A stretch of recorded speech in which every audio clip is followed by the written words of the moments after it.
Boa noite. Em apenas 30 minutos, vamos deixar você bem informado sobre as notícias que são destaque em Minas nesta segunda-feira. Chuva provoca estragos, derruba árvores e taxista morre esmagado dentro do táxi em Belo Horizonte. Zagueiro Messias do América é alvo de injúria racial, feita pelo goleiro do Paulista Oeste, que foi preso em flagrante. Minas continua gastando mais do que tem em caixa. O déficit é de 21 bilhões de reais. Os números foram apresentados hoje pelo governo. Juros consignados caem mais uma vez, mas apenas para aposentados, pensionistas e funcionários públicos federais. No futebol, o Cruzeiro fica no empate com o líder Corinthians e o Atlético vence, depois de várias derrotas e fora de casa. Aula de gastronomia com chefes de cozinha. Essa é a nova atração do Mercado Central e mesmo quem não é da área pode participar. E um circuito reúne 19 cafeterias de BH para oferecer os cafés especiais produzidos em Minas. Mais informações sobre essas e outras notícias a partir de agora.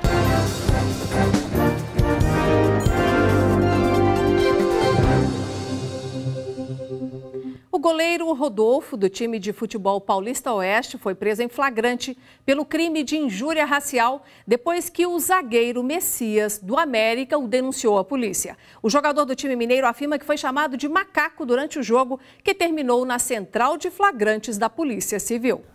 O zagueiro Messias e o goleiro do time rival, Rodolfo, disputam a bola no minuto final da partida entre América e o Oeste, rodada da Série B do Campeonato Brasileiro. O lance acabou sendo o destaque do jogo. Messias acusa o goleiro da equipe paulista de tê-lo chamado de macaco. O caso foi parar na polícia. O atleta mineiro deixou a delegacia sem dar entrevista. O assessor do clube disse que ele reafirmou ao delegado o que ouviu em campo. Ele ouviu bem, ele não há dúvidas, inclusive a imagem mostra que ele estava caminhando para o meio de campo depois de uma disputa de bola e imediatamente na hora que o goleiro fala alguma coisa, que segundo ele foi isso dele ter sido chamado de macaco, ele volta imediatamente e já pede para o jogo ser paralisado, ele não tem dúvida nenhuma. O goleiro do Oeste foi preso em flagrante por crime de injúria racial e liberado após pagar R$2.000 de fiança. Apesar disso, Rodolfo negou ter ofendido o zagueiro do América. Ele me acusou de eu ter chamado ele de macaco. A minha cor é parecida com a dele, então por que eu faria isso? Pelo Código Penal brasileiro, o crime de injúria consiste em ofender alguém usando elementos referentes à raça, cor, etnia, religião, origem ou condição de pessoa idosa ou portadora de deficiência. A pena é de reclusão de 1 a 3 anos e multa. O delegado responsável pelo caso tem um prazo de 10 dias para concluir o inquérito e encaminhá-lo à justiça. Porém, a situação expõe o preconceito racial que ainda existe no futebol, principal paixão esportiva dos brasileiros. Infelizmente, isso sempre aconteceu, né? E mesmo com todas as punições cabíveis, continua acontecendo.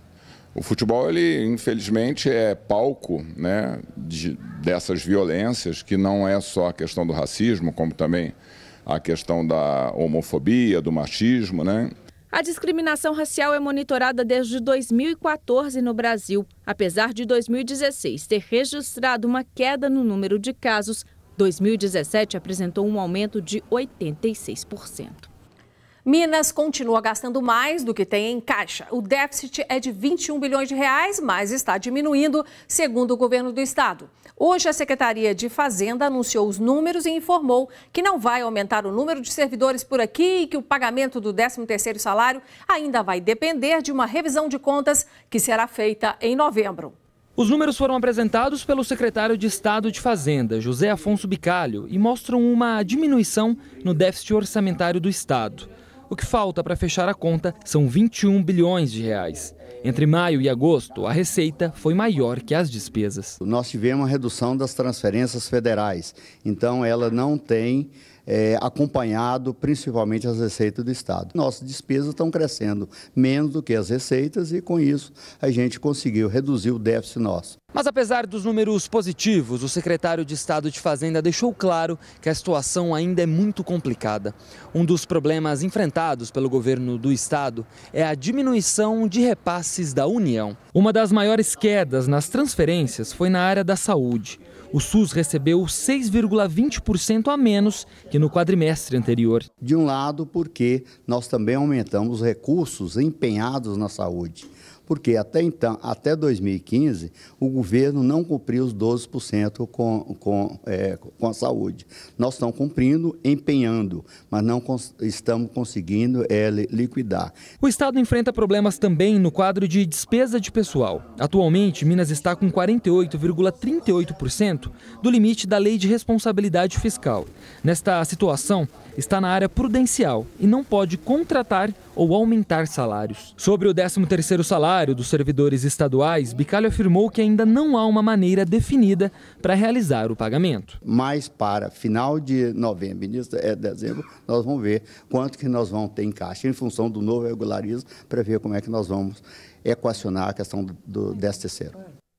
O governo federal baixou pela segunda vez neste ano o teto dos juros do empréstimo consignado oferecido a aposentados, pensionistas e funcionários públicos federais. Mas o consumidor tem que ficar atento. A facilidade para contratar esse tipo de empréstimo esconde algumas armadilhas e um dos principais cuidados é não comprometer demais o seu orçamento. Dona Alexandrina é aposentada e contratou um empréstimo consignado pela 5ª vez. O dinheiro foi usado para colocar algumas contas em dia. Tem o aluguel, né? Água, luz, telefone, TV paga, tudo para a gente pagar, né? Aí eu pegava para inteirar o pagamento, né? Essa modalidade de crédito é considerada uma das mais acessíveis do mercado. E agora, com uma medida do governo, as taxas máximas de juros vão cair para servidores públicos federais, aposentados e pensionistas. A mudança representa uma redução total de 5 bilhões de reais ao ano no pagamento de juros de crédito consignado. A facilidade para contratar esse tipo de financiamento, que tem desconto na folha de pagamento, esconde também algumas armadilhas. Um dos principais cuidados é calcular o valor das parcelas para não comprometer demais o orçamento. Se a pessoa não olhar o seu orçamento e as suas despesas que já ocorrem durante o mês, ela pode aí pensar o seguinte, que tem um dinheiro extra, só que no caso ele está tendo o quê? Um desconto em folha ou, no caso de pensionistas, uma redução no valor do seu INSS. A recomendação dos economistas é optar por esse tipo de empréstimo para quitar dívidas que cobram juros mais altos, como o cheque especial e o cartão de crédito. Não utilize como uma segunda renda, porque na verdade isso se torna uma dívida ao longo do tempo. Irá pagar aí juros ao ano, né, e que pode comprometer então o orçamento como um todo.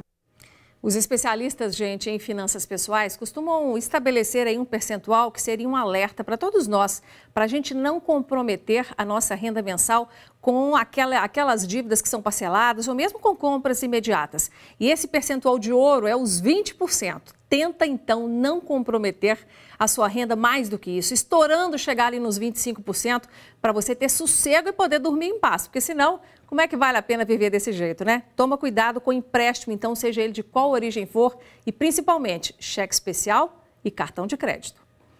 Envelhecer é ganhar experiência e os brasileiros têm experimentado mais e por mais tempo essa sensação, porque a expectativa de vida cresceu no país. Aumentou também a duração da carreira dos idosos. A aposentadoria tem sido adiada por necessidade econômica, claro, mas também pela saúde e pela vontade de trabalhar. Dona Olísia tem 72 anos e se mantém pra cima, com a vaidade em dia. Pratica pilates e exercícios físicos toda semana. É fundamental. Eu nem imagino deixar de fazer uma atividade física. Mais surpreendente ainda é Dona Balquis, 95 anos de vitalidade e disposição. Eu acho muito bom, gosto muito de vir aqui, as pessoas são muito responsáveis comigo. Não tem preguiça de sair de casa, né? Não tenho não. Mas não é só de exercício físico que vive o idoso. Prova disso é seu Sandoval. Prestes a completar 79 anos, não quer nem saber de pensar em parar de trabalhar. Eu não gosto de ficar parado. Esses dias que a gente fica dentro de casa, vai inventar moda. De acordo com o IBGE, em todo o país, de mais de 13 milhões de idosos, 4 milhões estão desempregados. Um dado ruim, considerando que o mercado de trabalho é outra alternativa para mantê-los ativos. Eu tenho clientes dessa faixa de idade, aí, a partir dos 50 anos, eles já começam a repensar a carreira deles. Ele pode ou ser empregável de novo, voltar para o mercado de trabalho, ou ele pode empreender, ou ele pode inclusive fazer trabalhos sociais. A longevidade dos brasileiros é uma notícia maravilhosa. Agora, quando a gente puxa o assunto aí para o mercado de trabalho, só está faltando as empresas aprenderem e reconhecerem o valor dos profissionais seniores e dar a eles mais oportunidades, mais vagas de trabalho nas empresas. Bom, e agora confira outras notícias que são destaque em Minas nesta segunda-feira. Entre elas está a forte chuva que provocou queda de árvores e matou o taxista Fábio Teixeira Maéter, de 36 anos, esmagado. A morte aconteceu após a queda de uma palmeira gigante sobre o táxi que estava estacionado na rua Timbiras, no bairro Lourdes. O motorista morreu na hora. A árvore também atingiu um veículo do Uber na outra pista, que trafegava no sentido contrário. Motorista e passageiro tiveram ferimentos leves e não precisaram ser socorridos. Na chuvarada da tarde de hoje, teve até queda de granizo em Belo Horizonte. Outra árvore de grande porte caiu na Praça 7. Em Betim, uma árvore também tombou na Praça Tiradentes, bem no centro da cidade. Em Patos de Minas, no Triângulo Mineiro, 2 hangares do aeroporto caíram por causa dos fortes ventos e da chuva desta tarde. Várias aeronaves foram atingidas. A previsão é de chuva forte até quarta em várias regiões do estado.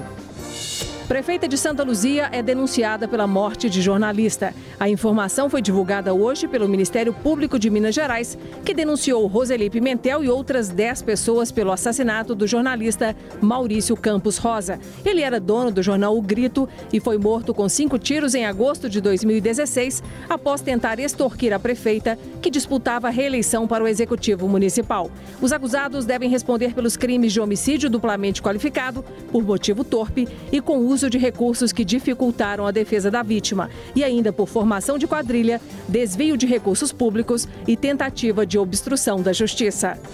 Energia já está mais cara com a vigência da tarifa máxima. É a primeira vez desde janeiro de 2016 que a bandeira vermelha chega ao patamar 2, que adiciona R$ 3,50 a cada 100 kWh consumido.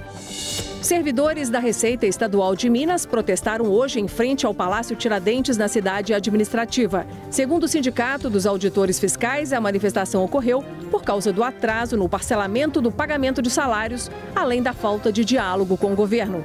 Os servidores reivindicam também a reposição de perdas salariais acumuladas há mais de 3 anos. Por meio de nota, a Secretaria de Estado de Fazenda de Minas Gerais informou que a decisão de parcelar os salários dos servidores está atrelada à atual crise econômica, o que levou, inclusive, o governo a decretar estado de calamidade financeira. As datas estabelecidas no parcelamento estão baseadas na possibilidade real de desembolso do Tesouro Estadual, considerando a entrada de recursos e o compromisso de pagamento da folha. Disse ainda em nota que, apesar do esforço em cumprir a escala de pagamentos, atrasos ocorreram em função de fluxo de caixa insuficiente. Quanto aos reajustes salariais, a Secretaria esclareceu que, devido às limitações impostas pela Lei de Responsabilidade Fiscal, o governo do estado está impedido de conceder tais reajustes, mas mantém diálogo com as entidades sindicais para discussão de pautas que poderão ser aplicadas em momento oportuno. E agora fazemos uma correção. Há pouco nós dissemos que a chuva provocou queda aí de parte dos hangares do aeroporto de Patos de Minas, mas na verdade foi na cidade de Pará de Minas. E veja a seguir, Mercado Central de Belo Horizonte se transforma em uma sala de aula para quem quer aprender sobre gastronomia com chefes de cozinha. Os detalhes depois do intervalo.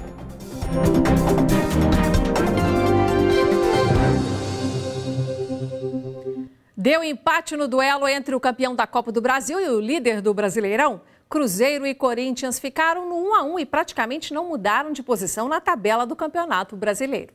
Campeão da Copa do Brasil e líder do Campeonato Brasileiro se enfrentaram no Mineirão. Foi um jogo estudado e com poucas chances de gol. Até que Diogo Barbosa cruzou na medida para Rafinha abrir o placar. O Corinthians parava em Fábio e o Cruzeiro na falta de pontaria. No fim do primeiro tempo, Casinha até empatou, mas o árbitro marcou impedimento. No início da segunda etapa, foi a vez de Balbuena empatar, mas outro impedimento foi marcado. Quando não havia impedimento, o goleiro Fábio brilhava mais uma vez. De De tanto insistir, o Corinthians chegou ao empate. Cleison cruzou, Casim escorou e a bola bateu na mão de Murilo. Pênalti. Na cobrança, Cleison deixou tudo igual, 1-1. O empate interrompe a série de 3 vitórias consecutivas do Cruzeiro e faz o Corinthians completar o segundo jogo sem vitória. No entanto, as duas equipes ficam praticamente na mesma situação na tabela. Nós não vamos criar um objetivo quase que inalcançável, nós vamos brigar pelo grupo de segundo para baixo. Podemos fazer isso, né? E vamos fazer como demonstramos hoje. E na estreia do técnico Oswaldo de Oliveira, o Atlético venceu o Atlético Paranaense por 2-0 com uma boa atuação do Robinho. E o nosso repórter André Salles já está aqui para comentar a partida. André, Robinho desencantou depois de tanto tempo. Isso foi o quê? O apoio do novo técnico? Boa noite. Boa noite, Nácia. Boa noite para todo mundo. Pois é, e logo quando o Oswaldo de Oliveira foi apresentado, e aí a gente pode até ver as imagens, né, dessa vitória do Atlético, ele já falou, uma das primeiras coisas do Robinho, que está fazendo esse gol aí, ó, queria recuperar o jogador, já trabalhou com ele, sabia que ele poderia dar mais para o Atlético, então foi uma aposta, com certeza ele teve uma conversa com o Robinho, deu confiança para esse jogador e o resultado está aí, né? 2 gols, foi fundamental nessa vitória do Atlético, não foi um jogo fácil, o Vitor também foi muito bem, mas o grande destaque, com certeza, foi o Robinho, jogador que eu acho que tende até a crescer nesse novo momento e com o novo treinador. Encheu a bola do Robinho, né? E na quarta-feira tem um jogo importante para o Atlético. Dá para a gente antecipar alguma coisa? Pois é, a grande final, né? E aí nós temos algumas novidades. O Leonardo Silva acabou sentindo, teve que retornar a BH.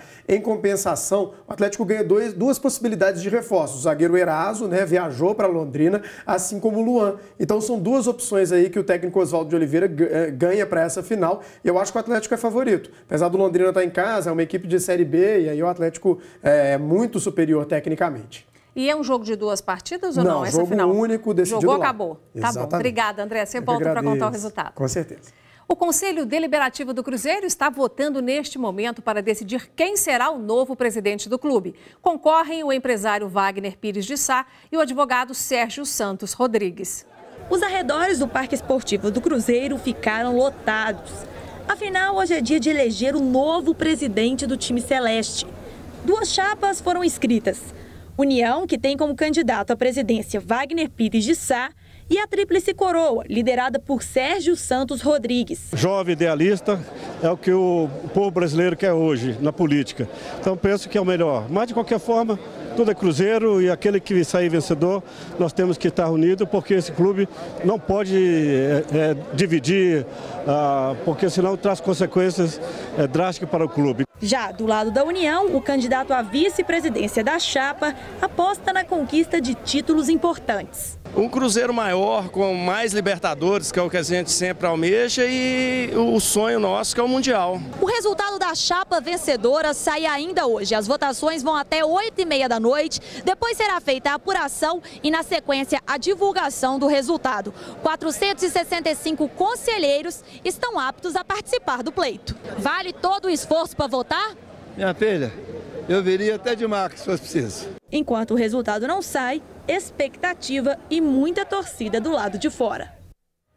Aula de gastronomia com chefes de cozinha. Essa é uma nova atração do Mercado Central. E você não precisa ser da área para participar, basta querer aprender. Bem no coração da capital, o Mercado Central é um dos pontos mais tradicionais e charmosos da cidade. Passear pelos seus corredores é experimentar um caldeirão de sabores e aromas, referência certa para os apreciadores da boa mesa. E é exatamente por isso que não poderia haver endereço melhor para abrigar a Escola Mineiraria, um espaço inovador que integra o programa Mais Gastronomia, desenvolvido pelo governo do estado, junto com a Companhia de Desenvolvimento Econômico de Minas, a Codemig. Além de servir para exposição de produtos culinários, o local também é palco para a qualificação e promoção da gastronomia mineira. Já imaginou aprender a cozinhar em pleno Mercado Central?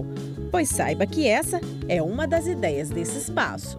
Aqui funciona a Cozinha Escola. Chefes ensinam a preparar os mais variados pratos. E com um detalhe, Os cursos são de graça e não é preciso ser profissional em gastronomia para assistir às aulas. Qualquer pessoa pode participar. E hoje a receita é de risoto, prato tipicamente italiano. Panela no fogo, ingredientes adicionados, mexe daqui, dali e enquanto cozinha, o chefe, que é professor da UNA, instituição de ensino parceira do projeto, dá as dicas. Então agora eu mexo para quê? Para evitar que a cebola queime, que o grão toste e permitir com que os óleos se incorporem aí aos grãos de maneira uniforme. E entre os alunos tem de tudo. Engenheiro, economista, aposentado, dona de casa. Gente que veio em busca da oportunidade de aprender com quem mais entende do assunto. E vale de tudo para não perder nenhum detalhe da aula. Ficar de pé, bem pertinho do fogão, fotografar, anotar tudo no papel. É uma oportunidade, é um diferencial, né? É um diferencial. Esta economista saiu daqui cheia de segredos de como preparar bons pratos. Deu para aprender que tem que ter tempo, tem que servir num prato adequado, tem que ter uma panela apropriada e tem que ter muito carinho para fazer. Para preservar ainda mais a tradição culinária de Minas e reforçar os investimentos no setor, o governo de Minas vai expandir o programa Mais Gastronomia, um espaço batizado de Mineiraria, Casa da Gastronomia, vai funcionar em breve no Centro de Cultura Itamar Franco, na região centro-sul da capital. O imóvel histórico foi totalmente restaurado e será aberto aos grandes chefes da gastronomia. A ideia é torná-lo uma área de referência para todo o segmento. A culinária mineira ela ganha status de país. Você tem restaurante de comida chinesa, restaurante de comida italiana e restaurante de comida mineira. Né? É um status de nação, a gente é muito grande, muito poderoso e a gente soube muito bem usar dessa nossa hospitalidade, e a gastronomia faz parte dessa nossa hospitalidade, como um cartão postal, é uma identidade que a gente tem. As aulas de gastronomia no Mercado Central são realizadas sempre de 2 às 4 da tarde. A próxima aula vai ser no dia 4 de outubro e vai ensinar a preparar carne suína. Anote aí o telefone para você se inscrever, é o 31 3786 5747. Repetindo para você anotar, hein? 31 3786 5747. E depois do intervalo, você vai ver que cafeterias da capital estão realizando um circuito com os melhores cafés produzidos aqui no estado. Você vai aprender a preparar um café especial.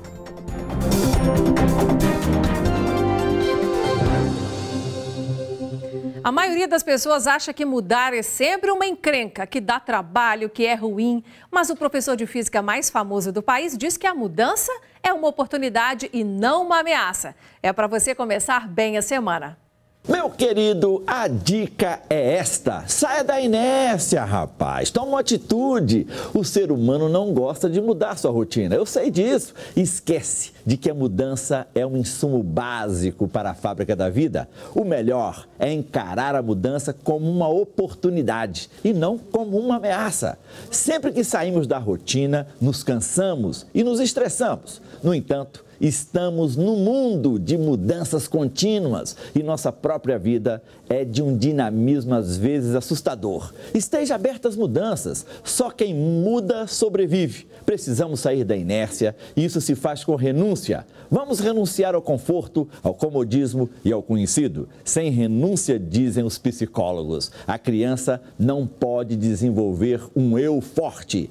Quem precisa satisfazer de imediato suas necessidades não crescerá jamais. Preciso suportar minha escassez para desenvolver minhas capacidades. Sair da inércia me dá a sensação de não ser apenas vítima de minha educação, mas de formar a minha própria vida. E isso dá prazer à existência. Chegar ao sucesso é deixar de ser vítima dos problemas e se tornar um autor da própria história. É atravessar desertos, mas ser capaz de encontrar um oásis no recôndito da sua alma. Para ter sucesso e ser feliz, apenas deixe a criança livre, alegre e simples que mora dentro de você.